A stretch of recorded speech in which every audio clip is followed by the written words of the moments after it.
Greetings, YouTube! The Doctor is in. Dr. Urias Papers here, coming at you with another commentary on Dungeons and Dragons. And today we are going to talk about the spell Stinking Cloud. I've got the Legacy version up here right now. We are going to talk about the new features that are in the 2024 version of Stinking Cloud. We're going to compare and contrast the Legacy version to the new version. We're going to look at the changes. I'm going to talk about some classes that you can use that will take advantage of certain things in this spell. But first, don't forget to hit that subscribe button. If you like this video, hit the like button. If you have any questions or comments, please leave a question or comment, and don't forget to hit that notification bell. All right, back in the day when we originally reviewed this spell, we gave it an A, and as you know, some of my criteria for grading spells: 1, will I take this spell over another spell when I am preparing spells? Absolutely. This is a spell I will try and cast as much as I can possibly cast, and definitely is worth taking this spell over other ones. Is it integral to a build that I have? Yep, it is, especially for character classes that rely on control. So I want that. Is it going to have major impacts on the party? Absolutely. This will definitely, it's not going to completely shut down combats, but it will be very integral to success of a party. Okay, so we have the spell here. It is a 3rd level spell, 1 action casting time, range of 90 feet with a area of 20 feet, which is great. It's a cloud of 20 feet. Every once in a while, I'm going to look over at a screen over to the side of me, because I've got 2 screens up and I'm looking at, and I'm reading off of one and you're seeing the other one, but the same thing's up on both of them. Verbal, somatic, and material components last for a minute. It is concentration. It is usable by bards, sorcerers, wizards, and fiend, patron, warlocks. And then there's the Festus domain, which I think that's an off-color thing. That's a non-standard, non-canon D&D book. So mainly bards, sorcerers, wizards are the main ones. So you create a 20-foot radius sphere of yellow, nauseating. I don't know why it's yellow, but it's yellow. I guess because sulfur is yellow. So yellow, nauseating gas centered on a point within range. The cloud is the cloud spreads around corners and the area is heavily obscured. The cloud lingers in the air for the duration. So you cast it and it stops. You can't really move it. You have no control over where it goes. It's just there. Each creature that is completely within the cloud at the start of its turn, so this only affects creatures. They're not targeted. So it's any creature that starts its turn. They have to make a con save. Now, con saves are not my favorite saves. A lot of them for enemies are easy to make, but it is a con save. There are ways around that. We're going to talk about that. On a failed save, the creature spends its action that turn retching and reeling, so no action. Creatures that do not need to breathe are immune to poison, automatically succeed on the saving throw, so they're not affected. They still can't see in it, but they are not affected by the poison. And then a wind will disperse it. Okay, so that's the Legacy version. Let's take a look at the 2024 version. Still a 3rd level spell, still usable by bards, sorcerers, wizards, and fiend, patron, warlocks.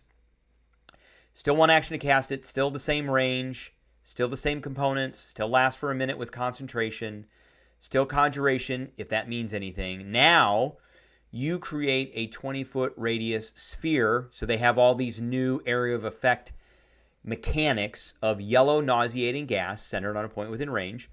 The cloud is heavily obscured, so you know what that is with the hyperlink that's there. The cloud lingers in the air for the duration or until a strong wind, such as a gust of wind. So they took out the last sentence about the wind and just said a wind can disperse it.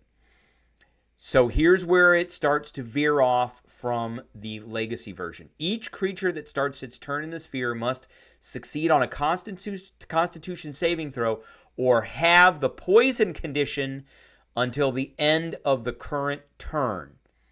Meaning, and what does poison mean? Meaning that ability checks and attacks have disadvantage, period. So they have disadvantage on ability checks and attack rolls until the end of the current turn. So they begin, they make the save, and if they fail, they're poisoned. The next sentence is, while poisoned in this way, the creature cannot take an action or a bonus action. So they can still move out of it, but if they need to make some kind of skill check, they're going to be at disadvantage. Now, that's a big difference from this one because the legacy version doesn't have that in it. It just means they can't take an action or a bonus action. This one has a little bit of an extra kind of bonus, if you will, to it, where they get the poison condition and they're not really going to be taking an action because they can't to do an attack roll. But maybe, like if there's a grease spell there or something and they have to make an acrobatics check to move, then the poison condition is going to hinder that somewhat. Now, what classes do we like for this? And of course, you know I like the sorcerer because, and it is a sorcerer spell. There it is right there, sorcerer spell. You know I like the sorcerer because of a few things. One, we get the innate sorcery ability right there, which is fantastic. You know, that spell is awesome because it allows us to raise the DC of the spell, and that's a big deal when you're trying to get things to fail saving throws. In addition, I like the wild magic sorcerer, and especially because they get bend luck, which means when that thing gets to make the saving throw, you get to throw up a D4 as a penalty on it.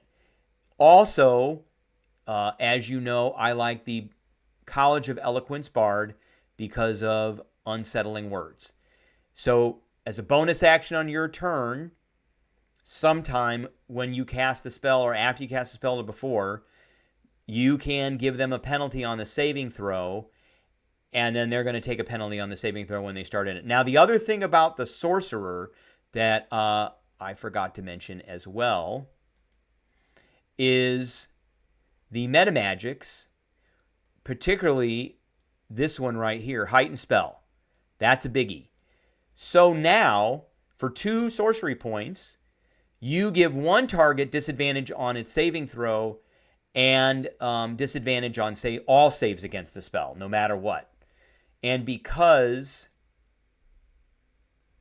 this spell, this one doesn't really allow extra saves. So, yeah, it starts its turn, it has to make a saving throw at the start of its turn.